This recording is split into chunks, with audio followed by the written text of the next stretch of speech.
स्वागत है आप सभी का साइंस दीवाने विद्याकुल परिवार में। मैं शालिनी, आपकी बायोलॉजी एजुकेटर, आज आप सभी के लिए लेकर आई हूँ एक बहुत ही इंपॉर्टेंट टॉपिक जो कि है गर्भ निरोधक उपाय। ये एक ऐसा टॉपिक है जो कि आपके बोर्ड एग्जाम में काफी ज्यादा पूछा जाता है और अक्सर बच्चे कहीं ना कहीं इसके कुछ ऐसे टॉपिक रहते हैं जो कि एमसीक्यू फॉर्म में भी पूछे जाते हैं, वहां पर बच्चे बहुत ज्यादा गलती करते हैं। तो आज के इस क्लास में मैं आप सभी को बताने वाली हूँ क्या क्या आपके गर्भ निरोधक उपाय होते हैं, इनका प्रयोग क्यों किया जाता है, इससे संबंधित जितने भी क्वेश्चंस होंगे वो आपको इस टॉपिक के क्लियर होते ही सारे कॉन्सेप्ट क्लियर हो जाएंगे।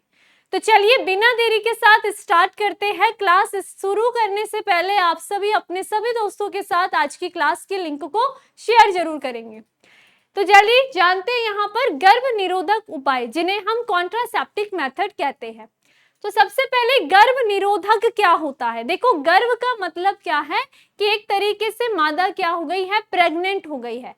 तो यहाँ पर कहा जा रहा है गर्भ का मतलब है कि मादा प्रेग्नेंट है और निरोधक उपाय है ना, यानी कि उस प्रेगनेंसी का किस तरीके से हम निरोध कर सके, हम कैसे उस महिला को उस प्रेगनेंसी से बचाए रखे, इसके लिए हम क्या करेंगे, यहाँ पर कुछ उपायों का प्रयोग करते हैं।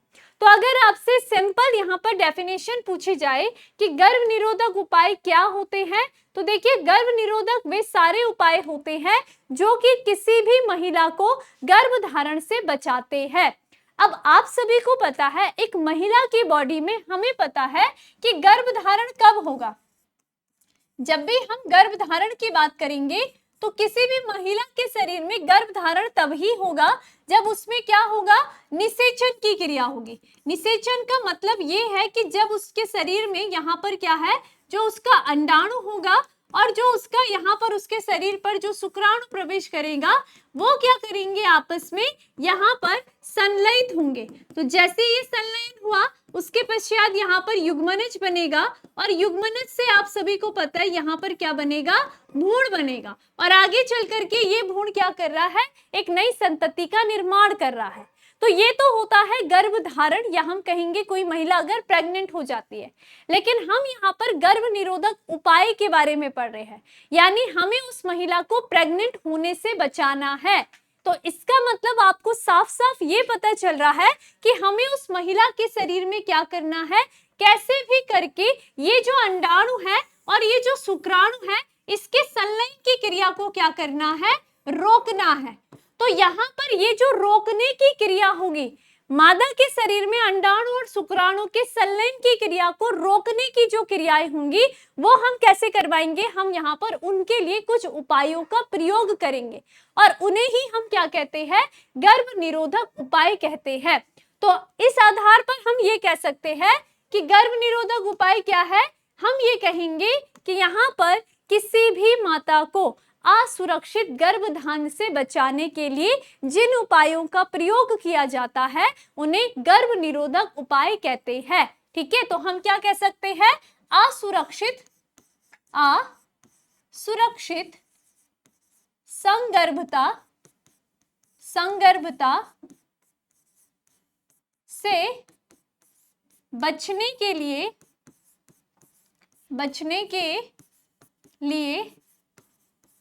जिन उपायों का प्रयोग किया जाता है, जिन उपायों का प्रयोग किया जाता है, उन्हें हम क्या कहेंगे, उन्हें गर्भ निरोधक उपाय कहा जाता है। गर्भ निरोधक उपाय कहा जाता है, गर्भ निरोधक उपाय कहा जाता है, उपाय कहा जाता है। तो यहाँ पर आपने क्या देखा, कोई ऐसे कपल जो चाहते हैं कि हम अभी अपनी संतति ना बनाएं या उन्हें अभी अपना बच्चा नहीं चाहिए है, तो इसके लिए वो क्या करेंगे, कुछ ऐसे उपायों को यूज करेंगे जिसके कारण उनमें जो मादा होगी उसके अंदर किसी भी प्रकार की संलयन की क्रिया नहीं होगी या वो मादा जो है वो गर्भ धारण नहीं धारण कर पाएगी। तो ये इसके लिए, इस गर्भ धारण से बचने के लिए वो जो कपल जिस भी मेथड का यूज करेंगे या जो भी आपको यहाँ पर मेथड बताए गए हैं वो सारे के सारे क्या कहलाएंगे, गर्भ निरोधक उपाय या कॉन्ट्रासेप्टिव मेथड कहलाएंगे। अब ये जो कॉन्ट्रासेप्टिव मेथड होते हैं ये आपके अलग अलग प्रकार के होते हैं। कुछ ऐसे कॉन्ट्रासेप्टिव मेथड होंगे जो कि नर के द्वारा अपनाए जाते हैं और कुछ ऐसे यहाँ पर कॉन्ट्रासेप्टिव मेथड होंगे जो मादा के द्वारा अपनाए जाते हैं। तो एक एक करके हम उनके बारे में चर्चा करेंगे। उससे पहले हम यहाँ पर एक चार्ट के थ्रू इन सभी को ध्यान रखते हैं कि आपके पास कौन कौन से गर्भ निरोधक उपाय आपको पढ़ने हैं। तो यहाँ पर इस चार्ट के माध्यम से समझते हैं कि कौन कौन से हमारे पास गर्भ निरोधक उपाय आपके पास दिए गए हैं। गर्भ निरोधक उपाय कौन कौन से उपाय हैं? सबसे पहले हम यहाँ पर बात करेंगे, इसके अंतर्गत आ जाती है जो कि यहाँ पर क्या है आपकी सबसे पहला है प्राकृतिक उपाय। ठीक है, ये जो प्राकृतिक उपाय होंगे यहाँ पर आपका नॉलेज काम आएगा। ठीक है, यहाँ पर आपका क्या होगा, थोड़ा नॉलेज काम आएगा। लेकिन ये इतनी अच्छे तरीके से कामगार सिद्ध नहीं होती है क्योंकि प्राकृतिक उपाय हम अब जब इसमें अलग अलग टॉपिक पढ़ेंगे तो कहीं ना कहीं इनमें बॉडी के हार्मोन्स वगैरह के रोल होने के कारण इसे हम ये नहीं कह सकते कि ये गर्भ निरोधक की एक अच्छी विधि होगी। ठीक है, दूसरा हम यहाँ पर पढ़ते हैं, दूसरा आपके आ जाते हैं रोध यानी कि बैरियर की बात करेंगे। तो इसके अंतर्गत हमें क्या क्या पढ़ना है ये जब भी हमारे पास ये टॉपिक आएगा तब पढ़ेंगे। तीसरा गर्भ निरोधक उपाय आपका होगा गोलियां। जो गोलियां महिलाओं के द्वारा खाई जाती हैं, तो ये गोलियां किस तरीके से गर्भ निरोधक उपाय के रूप में प्रयोग की जा रही है, कैसे ये शुक्राणु और अंडाणु के संलयन की क्रिया को रोकेगी। ठीक है, उसके बाद चौथा हम देखते हैं, यहाँ पर आपके पास बहुत इंपॉर्टेंट है अंतः गर्भाशय युक्ति। अंतः गर्भाशयी युक्ति की जब हम बात करेंगे तो ये देखिए किस तरीके से ये क्या करेगी, यहाँ पर महिला को गर्भ धारण से बचाएगी। फिर उसके बाद यहाँ पर कभी कभी हमें इमरजेंसी केस में बहुत सारे ऐसे केस होते हैं जहां पर हमें तुरंत ही ये उपायों की आवश्यकता पड़ती है, तो यहाँ पर हम पढ़ेंगे कुछ टीकों के बारे में, टीकाकरण। ठीक है, और छठवां हमारे पास दिया गया है कि यहाँ पर एक परमानेंट इलाज भी होता है जिसे हम शल्य क्रिया कहते हैं। तो इसके अंतर्गत क्या क्या होगा वो हम सबने पढ़ना है। तो मुख्य रूप से आपके पास जो गर्भ निरोधक उपाय है वो यही है। हमारे पास प्राकृतिक विधियां हैं, रोध है, गोलियों के द्वारा हम किस तरीके से गर्भ धारण से बच सकते हैं, अंतःगर्भाशय युक्तियां, टीका और शल्य क्रिया, ये सभी के सभी 6 के 6 किस तरीके से गर्भ निरोधक उपाय के रूप में यूज किए जाते हैं। अब एक और आपको ध्यान रखना है कि जो गर्भ निरोधक उपाय होंगे इसको यहाँ पर यूज किया जाता है तो इसके कुछ गुण भी होने चाहिए। जितने भी हम गर्भ निरोधक उपायों का प्रयोग करते हैं उनके ये गुण होने चाहिए। सबसे पहले तो वो कामगार होने चाहिए। हम इन गर्भ निरोधक का उपाय जिस भी उद्देश्य से कर रहे हैं, हम किस उद्देश्य से कर रहे हैं, हम संगर्भता से बचने का इसके लिए उपयोग कर रहे हैं, तो ऐसा होना चाहिए कि ये गर्भ निरोधक उपाय उस संगर्भता को ना होने दे। उसके अलावा इसके यहाँ पर ये गुण होना चाहिए, ये यहाँ पर सस्ते होने चाहिए, साथ ही साथ इनके कोई भी पार्श्व प्रभाव, साइड इफेक्ट नहीं दिखने चाहिए। इसके अलावा ये आसानी से उपलब्ध हो जाए ताकि सभी लोग इसका आसानी से प्रयोग कर सके। तो ये सारे के सारे आपके गुण होते हैं किसके, एक आदर्श गर्भ निरोधक उपाय के। कॉन्सेप्ट क्लियर है? तो चलिए अब हम यहाँ पर डिस्कशन करते हैं किसका, एक एक करके गर्भ निरोधक उपायों का। तो सबसे पहले हम बात करते हैं प्राकृतिक उपाय में। तो प्राकृतिक उपाय में आपको 3 उपाय पढ़ने हैं। सबसे पहला आपके पास जो प्राकृतिक उपाय दिया गया है उसे हम कहते हैं आवधिक संयम। ठीक है, पहला जो आपका प्राकृतिक उपाय है उसे हम क्या कहेंगे, आवधिक संयम कहते हैं, आवधिक संयम कहेंगे। देखो आवधिक संयम के अंतर्गत क्या किया जाता है, यहाँ पर क्या है, ये आवधिक संयम में क्या किया जाएगा, आर्तव चक्र के, ठीक है, आर्तव चक्र के कितने, यहाँ पर 10वें से, ठीक है, 10वें से 17वें दिन तक मैथुन की क्रिया से बचना चाहिए। यहाँ पर क्या नहीं होना चाहिए, मैथुन की क्रिया से बचना चाहिए, क्रिया से बचना चाहिए, बचना चाहिए, क्योंकि यह अंडोत्सर्ग का समय होता है। Concept clear? अब देखिए सबसे पहली बात यही कर रहा है कि जब आर्तव चक्र महिलाओं में जब मेंस्ट्रुअल साइकिल चल रहा होता है तो उसके 10वें से 17वें दिन तक उस महिला में किसी भी तरीका का कोई भी मैथुन की क्रिया नहीं होनी चाहिए। अब ऐसा क्यों कहा?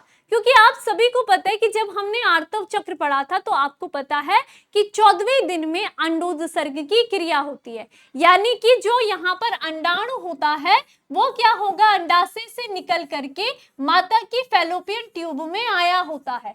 क्लियर बात है? 14वें दिन में हमने पढ़ा था कि अंडोत्सर्ग की क्रिया होती है। तो अगर यहाँ पर किसी भी महिला में सेक्सुअल इंटरकोर्स के थ्रू यहाँ पर अगर शुक्राणु पहुंचता है तो यहाँ पर काफी ज्यादा चांसेस ये बढ़ जाएगी कि इस महिला में इस समय में प्रेगनेंसी होने के चांसेस काफी ज्यादा रहेंगे, क्योंकि यहाँ उसकी फैलोपियन ट्यूब में अंडाणु आया है। अब यहाँ पर ये क्यों कहा गया? क्योंकि आपका क्वेश्चन होगा कि मैम 14वें दिन में अंडोत्सर्ग की क्रिया होती है, लेकिन ये तो आपका 10वें से लेके 17वें दिन तक कह रहा है। तो इसका रीजन ये है क्योंकि आप सभी को पता है कि आजकल का जो लाइफ स्टाइल है वो हर किसी का अलग अलग है। हर किसी की बॉडी में जो हॉर्मोन्स का लेवल है वो बिल्कुल अलग अलग है। तो यहाँ पर ये कहा गया है कि ये चांसेस हो सकते हैं कि किसी की महिला की बॉडी में अंडोत्सर्ग की क्रिया 12वें दिन में या 11वें या 13वें दिन में हो सकती है या फिर 16वें 17वें दिन में हो सकती है। तो यहाँ पर क्या है, इसलिए एक पर्टिकुलर टाइम दिया है आपको कि 10वें से 17वें दिन तक उस महिला को किसी भी प्रकार की सेक्सुअल एक्टिविटी या मैथुन क्रिया से बचना चाहिए, ठीक है, क्योंकि वो समय क्या होगा, उसके अंडोत्सर्ग का होगा। इस समय हाई चांसेस होते हैं प्रेग्नेंट होने के, या हम कह सकते हैं शुक्राणु और अंडाणु के संलयन की।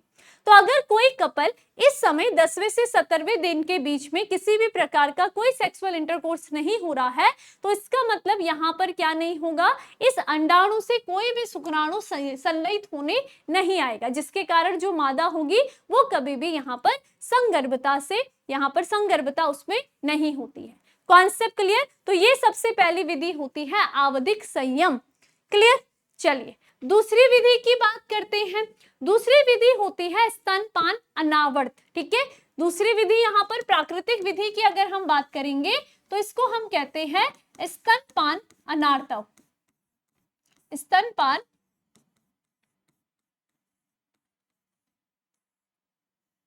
अनावर्त। ठीक है, अब देखो स्तनपान अनावर्त में क्या होता है, प्रसव क्रिया के पश्चात प्रथम 6 माह तक, ठीक है, महिला को किसी भी प्रकार की संगर्भता नहीं होती है।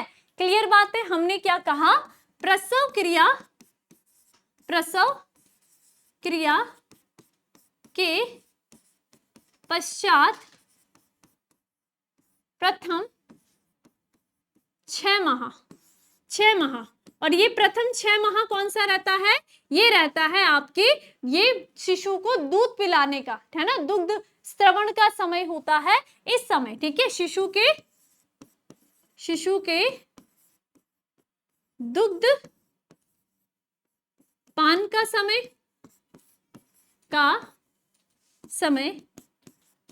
ठीक है, प्रथम 6 माह में, ठीक है, क्या नहीं होगा, जो संगर्भता होती है, संगर्भता नहीं होती है। अब ऐसा क्यों कहा है, देखो ये ध्यान रखना है कि ये कहा गया है कि अगर कोई महिला प्रसव की क्रिया यानी कि उसका क्या हो गया, एक बच्चा हो गया है, तो उसके तुरंत 6 महीने तक, लगभग 6 महीने तक, जब तक वो बच्चा यहाँ पर माता के स्तन से दुग्ध पान करेगा, तब तक यहाँ पर ये जो मादा होगी उस समय ये जो 6 महीने रहेंगे, अगर इस माता की बॉडी में मैथुन की क्रिया हो रही है, शुक्राणु पहुंच रहा है, तो यहाँ पर किसी भी प्रकार का निषेचन नहीं होता है। ऐसा क्यों?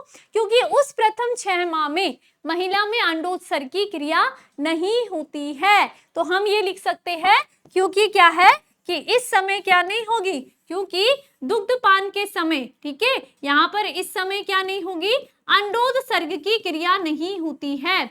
समय महिला की बॉडी में अंडोत्सर्ग नहीं होता है, अंडोत्सर्ग नहीं होता है।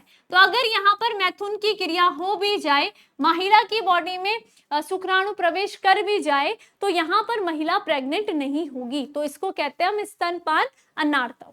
क्लियर? चलो, इसके बाद अगला होता है, अगला हम कहेंगे इस प्राकृतिक विधि को, ये कहलाता है बाह्य स्खलन। ठीक है, अगला क्या हो जाएगा? अगला जो तीसरा आ जाएगा इसे हम कहेंगे बाह्य स्खलन। बाह्य स्खलन, बाह्य स्खलन में देखिए आप सभी को पता होना चाहिए कि इसमें क्या होता है, मैथुन क्रिया के समय जैसे ही नर वीर्य सेचन करने वाला होता है, वो क्या करेगा, अपने शिश्न को माता की योनि से बाहर निकाल देगा। यानी कि जो भी वीर्य सेचन की क्रिया होगी वो मादा शरीर से बाहर होती है। ठीक है, तो हम ये लिख सकते हैं कि यहाँ पर नर क्या करेगा, नर वीर्य सेचन की क्रिया, वीर्य सेचन की क्रिया क्या करेगा, मादा शरीर से बाहर, है ना, मादा शरीर से बाहर करेगा, मादा शरीर से बाहर करता है। क्लियर? तो ये आप सभी ने ध्यान रखना है। तो अगर वीर्य सेचन क्या हुआ, शरीर से बाहर हुआ, तो मादा के शरीर में कभी भी शुक्राणु पहुंचे ही नहीं है। तो इसका मतलब क्या होगा, किसी प्रकार का निषेचन नहीं होगा, और निषेचन नहीं हुआ तो महिला प्रेग्नेंट नहीं होगी। तो ये 3 रीजन आपके प्राकृतिक विधियों में आते हैं। लेकिन जैसा कि मैंने कहा कि ये स्थायी विधि नहीं है, ये अस्थायी है। यहाँ पर हमारा, हम कह सकते हैं, क्योंकि यहाँ पर हर महिला में हार्मोन्स लेवल अलग है, तो यहाँ पर क्या हो सकता है कि इनके कामगार होने के चांसेस काफी कम होते हैं, कि हम कहेंगे कि ये गर्भ निरोधक की एकदम सफल विधि नहीं कही जाती है। क्लियर बात हो गई है? तो चलिए फिर अगला देखते हैं। तो ये आपकी प्राकृतिक विधियां थी 3।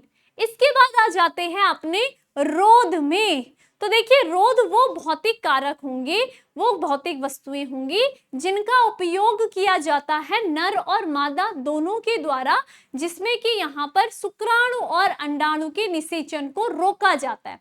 तो रोध का मेन कार्य क्या है, ये क्या करेंगे, शुक्राणु व अंडाणु के निषेचन की क्रिया को रोकते हैं, अंडाणु के निषेचन की क्रिया को रोकेंगे। ठीक है, निषेचन को रोकते हैं, रोकने का कार्य करेंगे, रोकते हैं। तो एक तरीके से रोध को आप ऐसा समझ सकते हो जैसे कि आप अपने घरों में डोर देख रहे हो, आपके घर में जो विंडो है, तो बाहर से जो भी धूल मिट्टी आ रही है, आपका जो डोर है, आपकी जो विंडो है, वो एक तरीके से रोध है, वो उनको अंदर प्रवेश नहीं करने दे रहे हैं। ठीक इसी तरीके से जो रोध होते हैं, यहाँ पर भी ये नर और मादा दोनों के द्वारा उपयोग किए जाते हैं, और ये क्या करेंगे, शुक्राणु को, खास करके शुक्राणु को ये कभी भी मादा के शरीर में प्रवेश नहीं करने देंगे। तो जैसे कि हम यहाँ पर बात कर रहे हैं कि ये किसके द्वारा, ये नर द्वारा भी प्रयोग किए जाते हैं, नर द्वारा भी प्रयोग किए जाएंगे। ठीक है, और ये किसके द्वारा, मादा के द्वारा भी प्रयोग किए जाते हैं, मादा द्वारा भी क्या किए जाएंगे, प्रयोग किए जाते हैं। ठीक है, दोनों के द्वारा यहाँ पर ये क्या होंगे, उपलब्ध होते हैं। अब सबसे पहले अगर नर की हम बात करते हैं, तो नर के द्वारा जो प्रयोग किया जाने वाला रोध होता है उसे हम कहते हैं कॉन्डम। ठीक है, ये कौन सा होगा, जो रोध होगा ये क्या कहलाता है, कॉन्डम, जो कि क्या है, नर द्वारा प्रयोग किया जाने वाला, नर द्वारा प्रयोग किया जाने वाला, प्रयोग किया जाने वाला रोध। ठीक है, जाने वाला। क्लियर? तो अब यहाँ पर देखो, ये जो कॉन्डम होगा ये किस तरीके से, यहाँ पर देखो, ये जो कॉन्डम होगा ये नर अपने शिश्न में प्रयोग करता है, शिश्न में प्रयोग करेगा। अब जैसे कि आप देख रहे हो ये रबड़ जैसी संरचना आपको दिखाई दे रही है, तो यहाँ पर क्या करेंगे, इस संरचना को जो नर होते हैं वो अपने शिश्न में पहनते हैं। तो जब भी वो नर मैथुन की क्रिया करेगा और उस समय उसमें वीर्य सेचन की क्रिया होगी, तो ये वीर्य सेचन की क्रिया इस बैग लाइक स्ट्रक्चर के अंदर ही होती है। ठीक है, और यहाँ पर क्या होगा, ये आप देख रहे हो ना, बैरियर लग रखा है, यहाँ से बंद है। तो अगर वीर्य सेचन की क्रिया हुई तो यानी कि जो भी शुक्राणु होंगे वो तो इसी बैग के अंदर रह गए, और मादा शरीर के अंदर कोई भी यहाँ पर वीर्य सेचन नहीं हो पाएगा, जिसके कारण मादा शरीर के अंदर कभी भी शुक्राणु पहुंच ही नहीं पाएंगे, और जो मादाएं होंगी वो गर्भधारण से बच सकती है। Concept clear? तो इस तरीके से ये नर द्वारा प्रयोग किया जाने वाला रोध होता है। क्लियर? इसी के साथ अगर महिलाओं की बात करते हैं तो महिलाओं के द्वारा भी प्रयोग किया जाता है रोध। तो महिलाओं के द्वारा आपके पास दिया गया है महिला द्वारा प्रयोग किया जाने वाले रोध। महिला द्वारा प्रयोग कौन कौन से रोध किए जाते हैं, तो इनका नाम आपको याद रखना है। इनका नाम होता है, सबसे पहले हमने कहा डायाफ्राम, डायाफ्राम होता है, गर्भाशय ग्रीवा, गर्भाशय ग्रीवा टोपी होगी, गर्भाशय ग्रीवा टोपी, गर्भाशय ग्रीवा टोपी की बात करते हैं। उसके बाद आपको ध्यान रखना है वॉल्ट, ठीक है। वॉल्ट भी क्या है, मादा के द्वारा प्रयोग किया जाने वाला ये क्या होंगे, रोध होंगे। अब इनका प्रयोग जैसे डायाफ्राम होगा, ये भी कैसे होते, कटोरी जैसी संरचना होगी इस तरीके से, ठीक है, जो कि ऊपर से बंद है। तो अगर यहाँ पर वीर्यसेचन, ये मादा ने अपने यहाँ इस तरीके से गर्भाशय में पहना है, तो यानी कि अगर नर क्या कर रहा है, यहाँ पर वीर्यसेचन की क्रिया करेगा भी, तो ये जो कटोरी जैसी संरचना ये ऊपर से बंद है, तो वीर्यसेचन की क्रिया क्या होगी, इस डायाफ्राम के अंदर ही होगी, जिसके कारण जो शुक्राणु होंगे वो कभी मादा के शरीर में प्रवेश नहीं करेंगे और यहाँ पर जो मादा है वो संगर्भता से बच जाएगी। बस आपको यही ध्यान रखना है कि यहाँ पर मादा के शरीर में शुक्राणु प्रवेश नहीं कर पाए, क्योंकि क्या लगा हुआ है, बैरियर लगा हुआ है। वो कभी भी इस शुक्राणु के इस पार नहीं जाने देंगे, मादा के शरीर में नहीं जाने देंगे, जिसके कारण माता संगर्भता से बच जाएगी। उसमें अगर अंडाणु फैलोपियन ट्यूब में भी है तो शुक्राणु जब प्रवेश ही नहीं कर पाया तो कैसे वो संलयित होगा। तो आपने देखा कि रोध किस तरीके से शुक्राणु और अंडाणु के संलयन की क्रिया को रोकते हैं, ताकि मादा क्या हो सके, गर्भधारण से बच सके। कॉन्सेप्ट क्लियर, ठीक है। तो ये दोनों आपको ध्यान रखने हैं। उसके बाद आ जाते हैं गोलियां। तो ये जो गोलियां होती है ये कुछ हार्मोन्स की बनी होती है, जैसे प्रोजेस्टेरॉन हार्मोन्स, एस्ट्रोजन हार्मोन्स की बनी होंगी, है ना। प्रोजेस्टेरॉन या प्रोजेस्टर,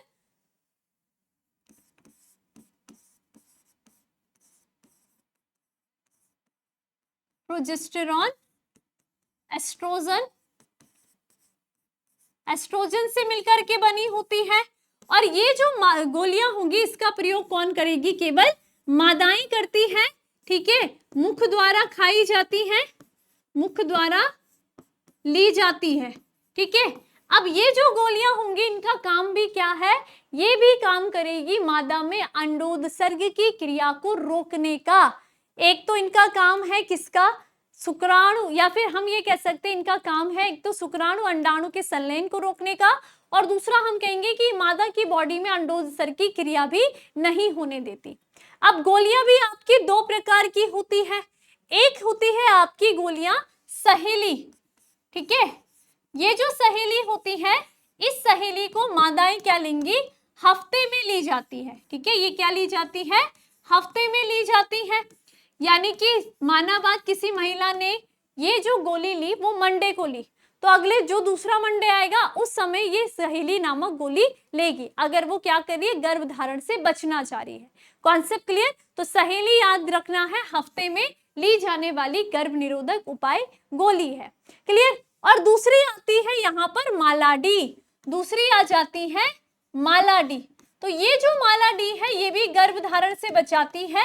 इसमें क्या किया जाता है, ये जो गोली ली जाएगी ये आर्तव चक्र के, आर्तव चक्र के प्रथम दिन से लेकर के, प्रथम दिन से लेकर के, दिन से लेकर कितने दिन तक, 21 दिन तक लगातार ली जाती है, 21 दिन तक लगातार ली जाती है ना, लगातार ली जाती है। क्लियर बात है, इतनी बात आपने ध्यान रखा। तो माना किसी महिलाओं में महीने में हमने बात करी कि उसका प्रथम जो आर्तव चक्र वो स्टार्ट हुआ, तो पहले दिन को लेकर के जब उसमें रक्तस्राव की क्रिया ही हो रही है उस दिन वो गोली लेगी, स्टार्ट करेगी, और लगभग उस दिन के लगभग आने वाले लगातार 21 दिन तक वो इस गोली को लेती रहेगी। फिर उसके बाद एक पॉज आएगा, 21, फिर 22, 23, 24, 25, 26, 27, 28, लगभग ये जो 1, 2, 3, 4, 5, 6, 7, 8 दिन का गैप के बाद जब उसको दूसरा रज चक्र स्टार्ट होगा तब वो क्या करेगी, यहाँ पर वापस से इस गोली को लेना स्टार्ट करेगी। ठीक है, इसलिए आप देख रहे हैं एक पत्ते में आप देखते हो 21 गोलियां आती हैं, 21 गोलियां यहाँ पर होती है। आर्तव चक्र के प्रथम दिन से लेकर के 21 दिन तक ये गोलियां चलेगी। Concept clear? तो माला डी आपको ध्यान रखना है और सहेली, ये दोनों की दोनों गर्भ निरोधक उपाय के रूप में यूज की जाती है।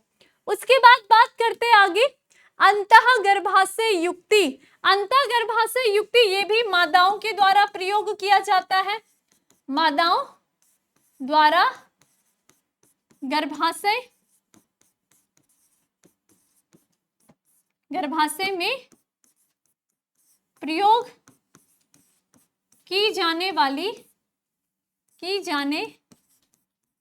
वाला क्या है?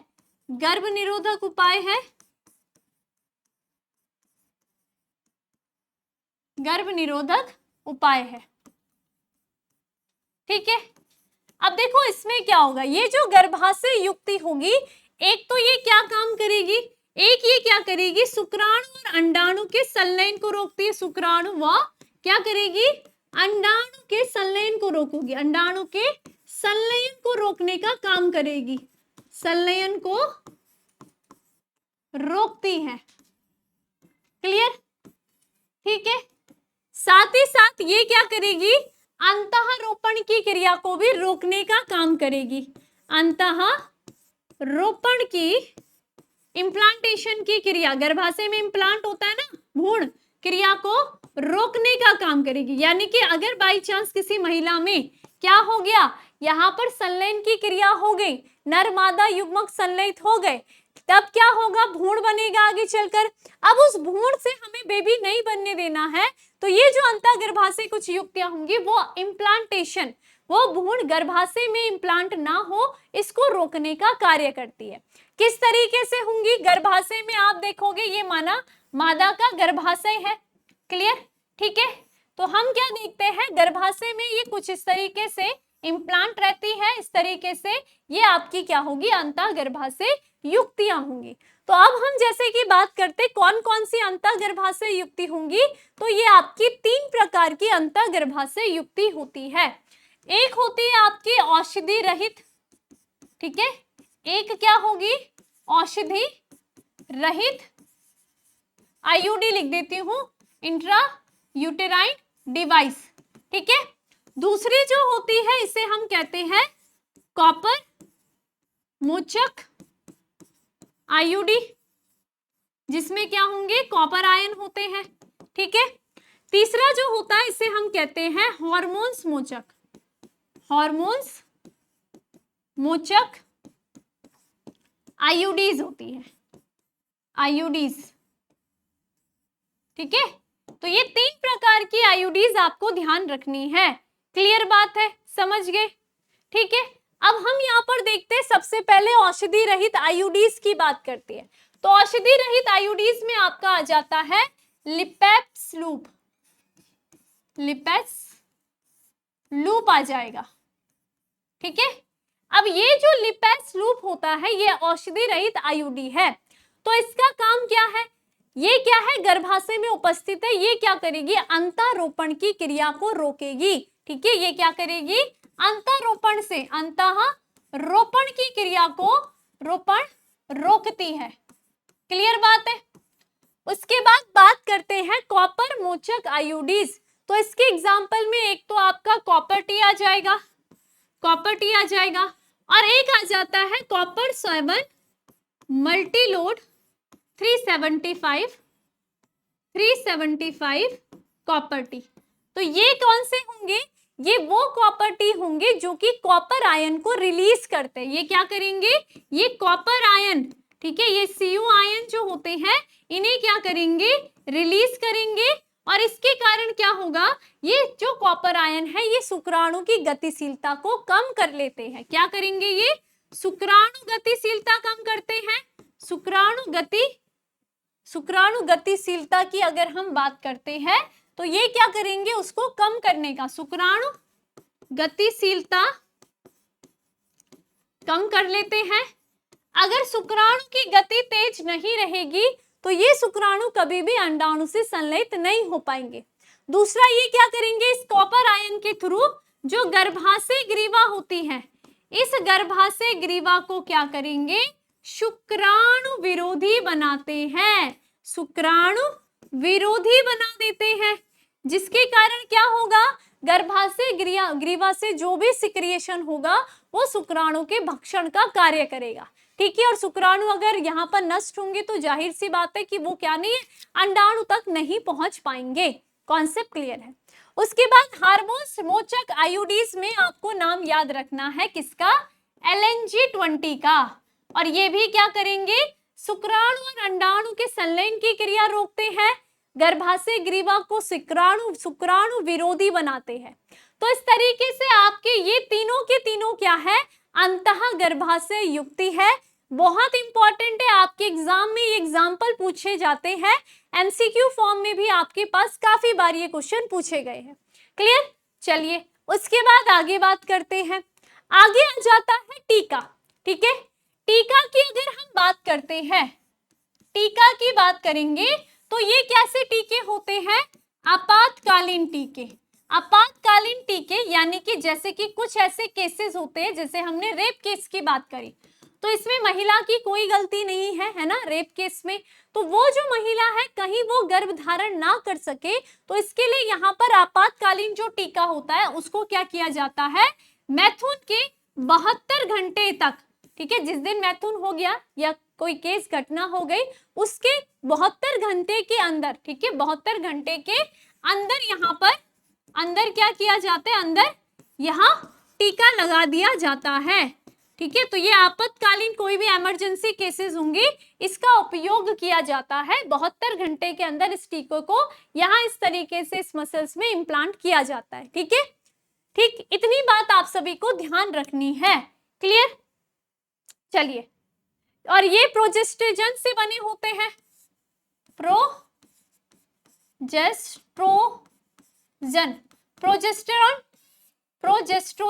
हार्मोन से बने हुए टीके होते हैं, जो कि क्या करेंगे, यहाँ पर संलयन की क्रिया को रोकते हैं, या फिर ये क्या करेंगे, अगर संलयन हो गया तो उसको क्या करेंगे, यहाँ पर रोक लेंगे। ठीक है, उसका संलयन नहीं होने देंगे। कॉन्सेप्ट क्लियर है। तो टीका इस तरीके से इमरजेंसी केसेस में यूज किया जाता है। क्लियर, और लास्ट जो विधि आती है उसे हम कहते हैं शल्य क्रिया विधि। अब ये शल्य क्रिया विधि नर और मादा दोनों में अपनाई जाएगी, और इसका उद्देश्य भी यही होगा कि ये शुक्राणु व अंडाणु के निषेचन की क्रिया को रोकेगा। अंडाणु के निषेचन की क्रिया को रोकता है। किसको रोकेगा, निषेचन की क्रिया को रोकने का काम करेगा। कॉन्सेप्ट क्लियर है, क्लियर है। और ये क्या है, नर और मादा, नर व मादा दोनों के द्वारा अपनाई जाती है, दोनों के द्वारा अपनाई जा सकती है, अपनाई जा सकती है। यानी दोनों कपल में से एक अगर यहाँ पर शल्य क्रिया कर देगा तो भी यहाँ पर महिला या नर यहाँ पर क्या होगी, संगर्भता से बचा जा सकता है। ठीक है, चलो अब सबसे पहले जैसे कि हम बात करते हैं, सबसे पहले नर के द्वारा अपनाई गई जो विधि होगी, अगर नर इसमें शल्य क्रिया करता है तो हम इसको क्या कहेंगे, शुक्रवाहक उच्छेदन कहते हैं। शुक्रवाहक उच्छेदन कहते हैं। नर के द्वारा अगर शल्य क्रिया कराई जा रही है तो इसको शुक्रवाहक उच्छेदन, या हम कहते हैं इसको वेसेक्टोमी। क्लियर बात है। इसमें क्या किया जाएगा, जो नर का, ठीक है, नर का जो शुक्रवाहक होता है, ठीक है, शुक्रवाहक को बांध या काट दिया जाता है। बांध या क्या कर दिया जाएगा, काट दिया जाता है। तो आप यहाँ पर डायग्राम में स्पष्ट रूप से देख सकते हो, ये नर है, उसमें वृषण है, ये आदि वृषण है, ये निकल रहा है शुक्रवाहक। तो शुक्रवाहक, शुक्राणु जब निकलेगा तो यहाँ पर निकलेगा, शुक्रवाहक से ये आगे जाता है, लेकिन यहाँ पर आप देख रहे हो, यहीं पर हमने क्या कर दिया है, शल्य क्रिया करके इस नर ने अपने ये जो शुक्रवाहक है इसको बांध दिया, काट दिया है। अब जो शुक्राणु होगा वो यहाँ से क्या नहीं है, इधर प्रवेश ही नहीं करेगा।